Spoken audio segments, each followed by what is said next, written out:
You guys are here? Oh, how are you guys doing? Well, if you guys are here, let me make the video really quick. I made an amazing discovery which might I don't know, change my collection in a good way. And well, that's the story.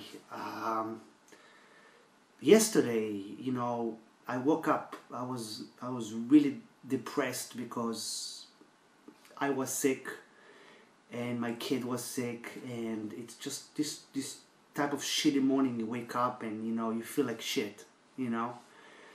And my wife tried to take the kid to the kindergarten, and the lady in the kindergarten said, you know, you gotta get like a doctor approval, you know, for him to come to the kindergarten. So I had to take him to the doctor, and then I had to take my lame ass to the doctor.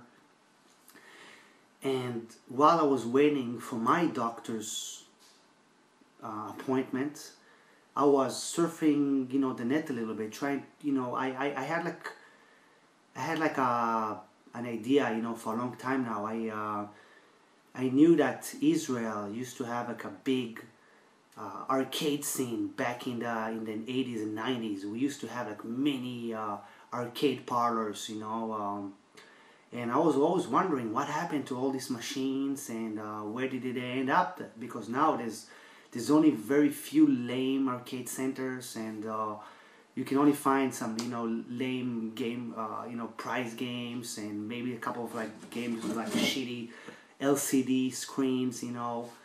So I was looking through the net, and I was able to see this company that apparently they've been the longest time in the business of arcade machines. Apparently, you know, 30 years ago they started, and the company's name is Horton in Israel, and their internet site was pretty lame, and it looked like it wasn't updated since 2012. But I saw a nice cocktail machine there, a nice Galaga cocktail machine there. So I was wondering, you know, if it was for sale. All the other machines were pretty shitty. And so I emailed the guy last week. He didn't answer me. And then while I was waiting for the doctor, I said maybe I'm gonna call him and bug him. Maybe you know he can tell me how much this machine costs. And I called him, and he tells me it was this older guy, and he tells me like, this machine is already sold, but you know I can hook you up from England with a cocktail machine, but they're not JAMA, you know, and you know.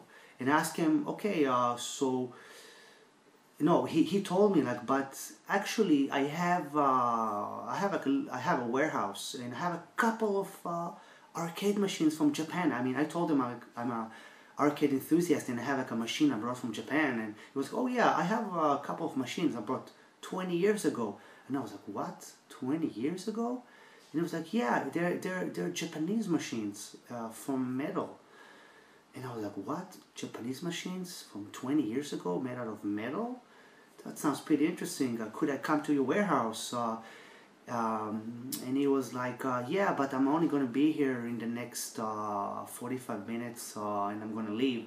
And I told him, okay, I guess I'm going to call you maybe another day. And then I went back home. I was sick. I took off work that day. And I decided, I was laying on the sofa, I was kind of sick, and I was like, again, depressed. And I called him again and told him, listen, by chance, my mother's visiting Israel now from France. She came to visit, and she rented a rental car. So I told him, listen, I'm off work today, and I have a rental car. Why won't I go and check out your warehouse? And he was like, yeah, you know, I'd rather you come in another day, because you're going to have to climb, and you know, you're gonna have to climb it to see the machines, and this and that. And I was like, okay, I can climb. I'm like a cat, you know,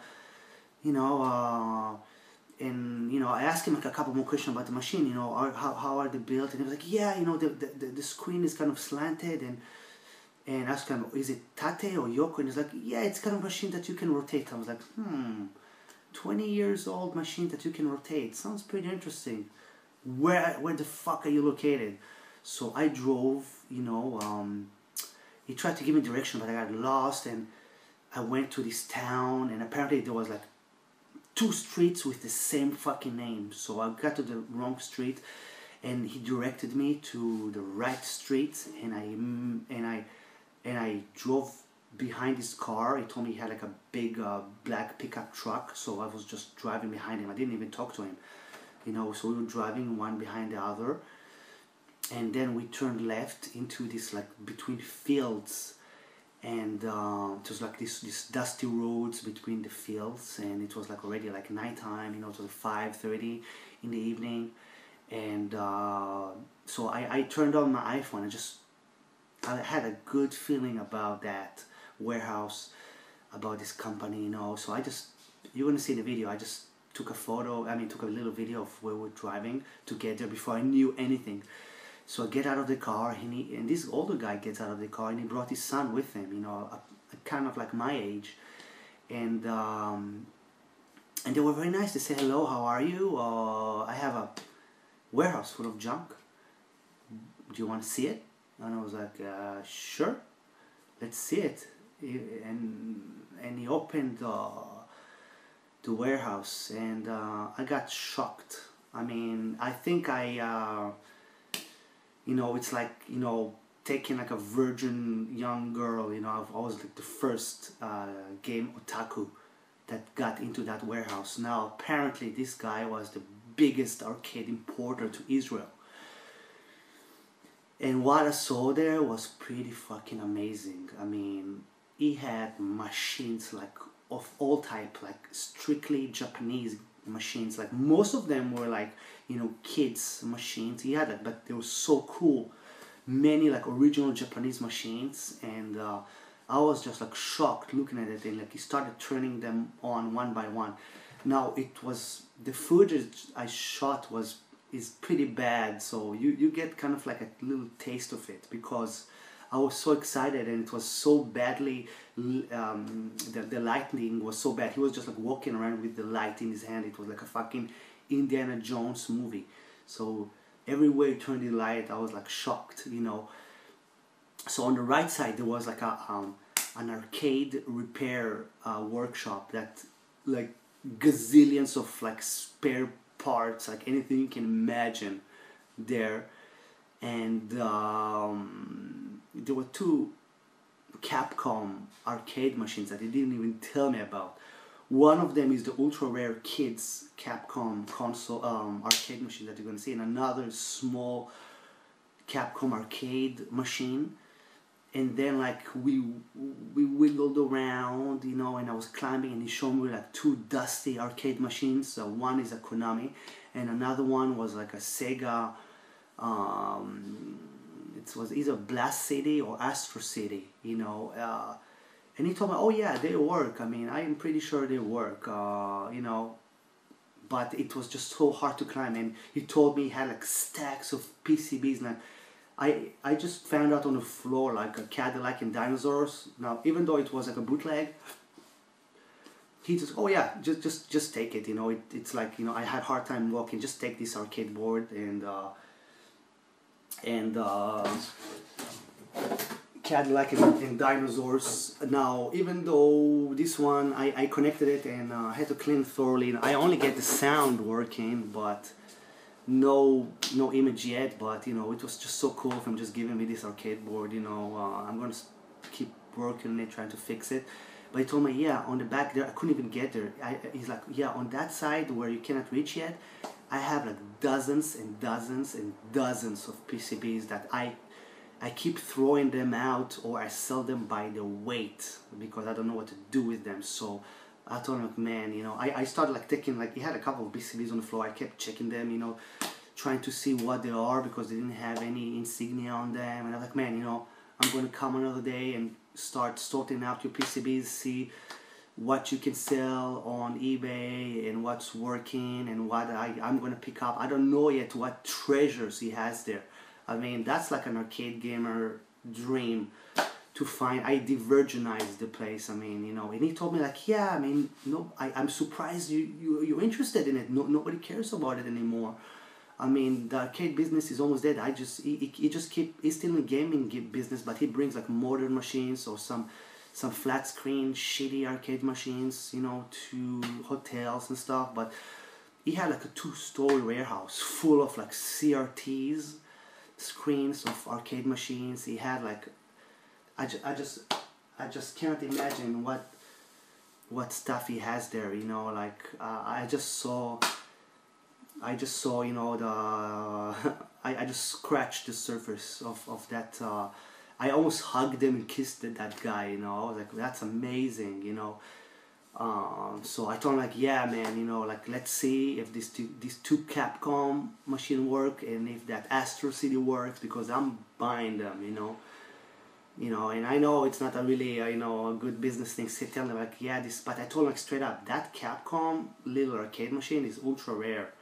I mean, like anybody is like dreaming of getting that one, because it's like you can put it anywhere in your house, you know. So if that one is working, I'm gonna bring it back to my apartment, and I'm gonna get rid of like a whole table in my game room and put like just straight up 2 more arcade machines here. If they work, I mean, I was considering debating with myself if I should make this video, because I don't want to get excited if most of the stuff there is junk. But I mean, it has so much shit there. It's like a huge warehouse, 2-story warehouse full of stuff, you know.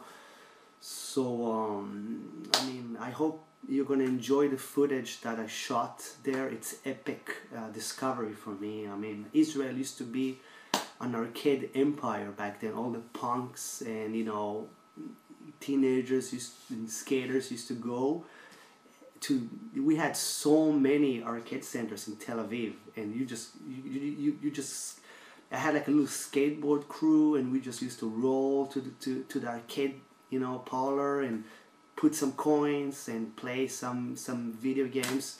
We had huge game centers here, you know. And so now I know where all this game ended up being, you know. So it's a huge project for me now. I mean, starting just seeing what the fuck he has there. I mean, he has like dozens of PCBs there. So I'm gonna look through it, try to get as many working PCB out of there. And, you know, if I'm sure many of them I won't need, you know, so I'll be glad, you know, to hook you guys up if I can. And I'm gonna shoot more footage of this warehouse, I promise. I was just so excited. I mean, I was like breathless just seeing this like Capcom machine, and the Konami, and he has like 4 legit arcade machines there that I can use, and all of like the pachinko machines that he has there, and all that. It was just amazing. So please enjoy the footage. I'll keep you updated, see what comes out of it. I hope he's going to give me a good price over these arcade machines. He will, because nobody else in Israel is going to buy these machines. I mean, no, you know, people don't care about this old technologies here anymore. So there's no retro scene here really. So it's just me, you know, like just de-virginizing. This is like my fucking warehouse, you know, that I discovered. It's all mine, you know, to take, you know. So yeah, I'm glad. I hope you guys are glad for me. If I will have some stuff, arcade PCBs that are working, I'm not. If I can get them for free, I am not gonna sell them. I'm just gonna give them away. If it's games, I'm not like beat them ups or stuff that I don't really play. I will be glad to give to like, you know, hook people up with them, you know. So yeah, please enjoy the footage. It's very short. It's pretty shitty, but it's fucking amazing. So keep playing, guys. Thank you for watching.